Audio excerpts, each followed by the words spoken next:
Hello my dear friends, you're on the Military Summary channel and today we will discuss the situation in Ukraine on the 9th of April of 2023. Today we have some updates, so let's start. And of course before we start, I wish you a happy Easter, of course. It is the most important piece of news for today, I believe so.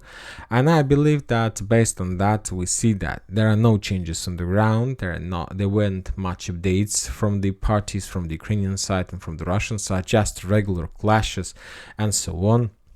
The Russians during the day published a number of videos saying about their progress, about some things that they managed to do during the previous days. From the Ukrainian side, they published from their own side a few updates about their situation on the ground. But as we can see, that there were no official Easter ceasefire, and it wasn't announced by the parties. But when talking about the situation on the ground, we can see that there is an official Easter ceasefire from both sides. There are very heavy clashes, of course, but we see that there are no changes on the ground. So that's why today I believe we will go through along the front lines, along the border, trying to discuss every single icon on the Russian sources map, trying to analyze it.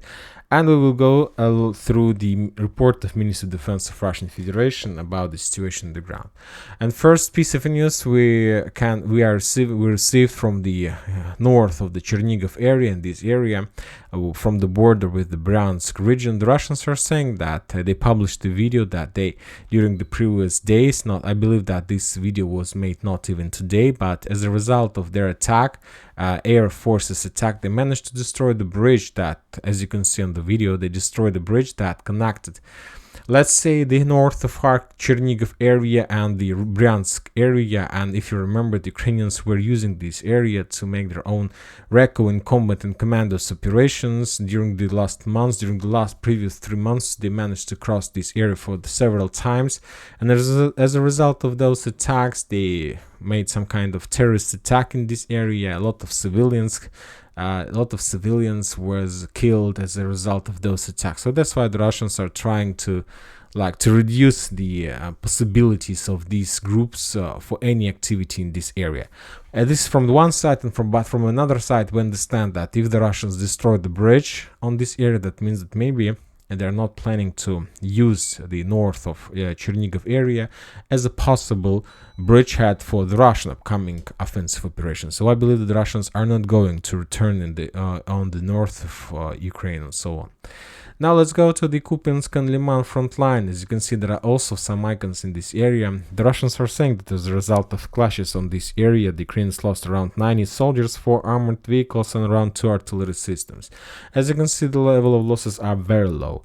For example, when talking about Liman front line, the Russians are saying that Ukrainians lost just 55 soldiers. We can say that this is the lowest level of losses since the beginning of the special operation. Yesterday, the Ukrainians lost 80 soldiers, according to Ministry of Defense report. The day before yesterday, 50 soldiers.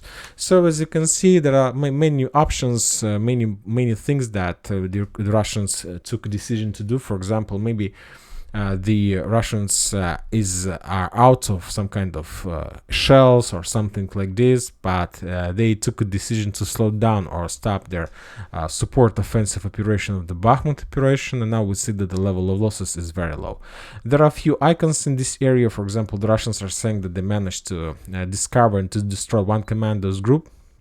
Somewhere in the Kupiansk front line, the Russians report about attacking and bombing of the town by the name of Alshany. In this area, in the vicinity of Kupiansk, the Russians bombed and shelled the town by the name of Ivanovka under Ukrainian control, and Krakhmalny, and so on. Furthermore, the Russians report about destroying some commandos group in the vicinity of Novoselovskaya. This town was ruined till ruins, by the way. Furthermore, the Russians report about bombing of Stelmachovka, but as you can see, without changes on the ground. The Russians are saying that during the previous 24 hours, they attacked as well the Nevskaya and Yampolovka. They were attacking some Ukrainian positions, and so just regular artillery duels. It was like things that they need to do on the everyday basis without any offensives and without any active clashes. Of course, there are a lot of interesting updates are coming from Serebryanka Forest, because the Russians, no matter the situation on the front lines, they need to storm these areas and to push the Ukrainians. And today the Russians published some videos and photo confirmation of the storming process of the checkpoints and Ukrainian position in this forest, and furthermore the Russians bombed this area heavily, but also, as we can see, neither of the map has been updated as a result of the previous 24 hours. Now let's move to Bakhmut or Artyomovsk. The Russian source map has been updated. Now they shows their progress according to their version of the situation. The Russian deployment map shows a little bit different situation. They're showing better and better progress on the central part. The Ukrainians still controls the western part, and the Russians continue their attack from the south, trying to develop their bridgehead along the Krasnouskova Street and Tchaikovskova Street. The Russians are trying to storm the railroad station and the territory, the salient on the south, and that connects, like let's say, the southwestern part of Bakhmut and the central part of Bakhmut, but also without any changes on the ground. The Russian sources were saying that there was some progress in the northern part, in the vicinity of Rose Alley in this area. Also, the Russians are saying, published some video and photo confirmation of abandoned tanks in this area, but as you can see, without any changes on the ground. Maybe the Russians took a decision to make a small operational pause that may be connected with the Easter ceasefire or something like this. I believe that tomorrow, on Monday, they're going to restore their pressure, to restore their attacks, and they have a week, as we discussed during the previous videos, because the next week they're going to be Orthodox Easter, and they're going to be Orthodox ceasefire, because Russians are Orthodox. So that's why they're they need to do to reduce the activity during these days according to their religion. So we'll see. They have a week, and we will see what kind of progress they're able to achieve during a week. Now we're going to Avdiivka front line. The Russians are saying that during this weekend and these days there were very heavy clashes, very interesting situation in the vicinity of the northern bridgehead that located on the north of Avdiivka. The Ukrainians have completed their redeployment of their forces in direction of Achertina and this town, and now they're started recon combat in this area, sending drones. They're trying to discover the Russian position, and using the artillery system, they're attacking the Russians in this area.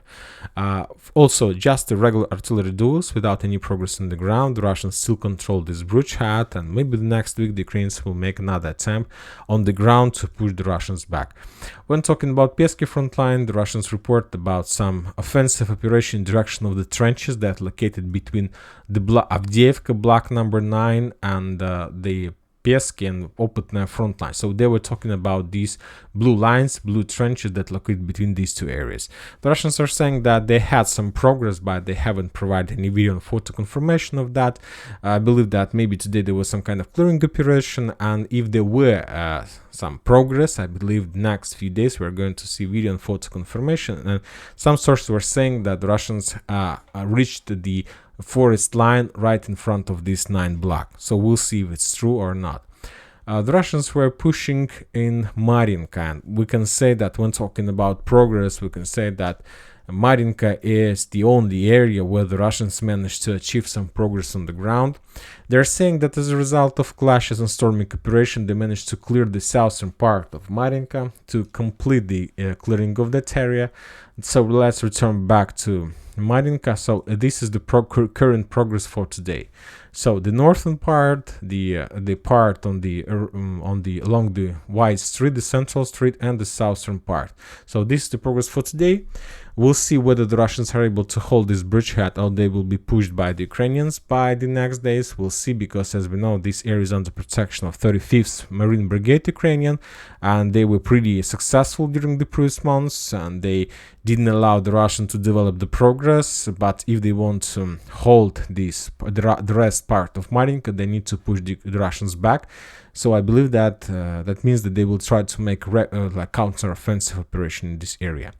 Now let's go to Ugledar area. The Russians are saying there are a lot of icons, as you can see. The Russians are saying that, by the way, about Donetsk area front line, the Russians are saying that as a result of clashes, the Ukrainians lost 250 soldiers, 12 armored vehicles, and 3 artillery systems. So as you can see, the level of losses is very high, but without any changes on the ground. We understand the Ukrainians do have possibilities to send reserves and so on. When talking about South Donetsk area, there are very heavy clashes as well. Artillery duels. The Russians attacked the the residential area in the north of Pavlovka. The Russians continue reducing till ruins Ugledar. The Russians continue attacking in the residential area on the southeast of Ugledar. The Ukrainians from their side are sending commandos to the south, trying to discover the Russian supply roads and trying to coordinate and target the Ukrainians' artillery systems and mainly HIMARS, and then the Ukrainians are using these systems to attack the targets that those commanders were help them to navigate and so on. And as you can see, there are no changes on the ground, but this front line is very active. Maybe we are going to see some activization within a week. When talking about Zaporozhye and Zaporozhye area, as you can see, there were some updates. The Russians destroyed, they activated their heavy artillery attacks in direction of Gulyai-Polye and Orekhov, these two towns, trying to reduce and destroy the Ukraine's hangars, ammo depots, fuel depots.